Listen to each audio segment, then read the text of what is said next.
So, among other things that happened today, because there was a lot, the Fran and the Atlanta Reign were back in action against another exciting fresh face in the league, the Toronto Defiant. Now, we knew we were in for a brawl. We just weren't sure if Toronto would defy the odds or if the Reign would A-Town stomp their way to victory. But at the top of this match, things appeared to be rather close. Yes, it did, right from the top of the game. And I mean, Toronto started off nice and early. They seem to be understanding how to play Busan. It's a bit more hectic when you're playing in the controlled game mode. So I saw good things, you know. I was pretty excited. I was like, yes, okay, starting things off nice and easy with my predictions. And then it just went haywire towards the end, you know? Right. And after map 1, it looked like Ivy had the edge in the Zarya battle. Yep, but exactly. Things turned around for Atlanta in map 2, for sure. Yeah, they really did. So as you can see from the stats here, Ivy outperformed Defran when it comes to that first map.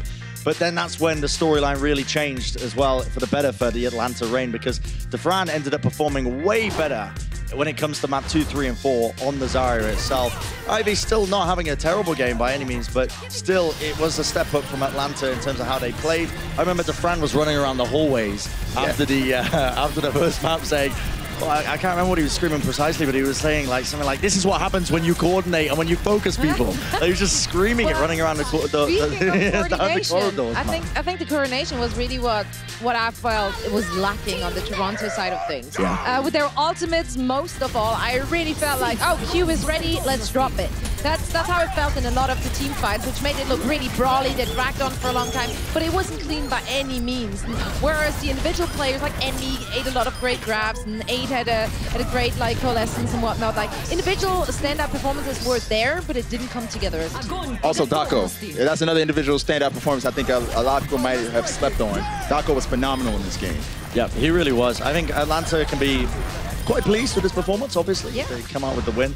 To your point there, Zoe, as well, saying how, you know, Toronto didn't look particularly too comfortable. They're a bit all over the place. I think that does tend to happen as well when teams play unusual compositions like Atlanta were pulling out. When they don't play the standard, it can often throw these teams, you know, off tilt a little bit. Indeed. I wonder, you know, Toronto, what they can build on after this match. Quite a lot, yeah. I mean, it's not the worst case scenario in the world. They've shown that they have potential there. They've already won one match. They've got a win under their belts already. This one, there is obviously things to be, you know, looked upon and work on existingly.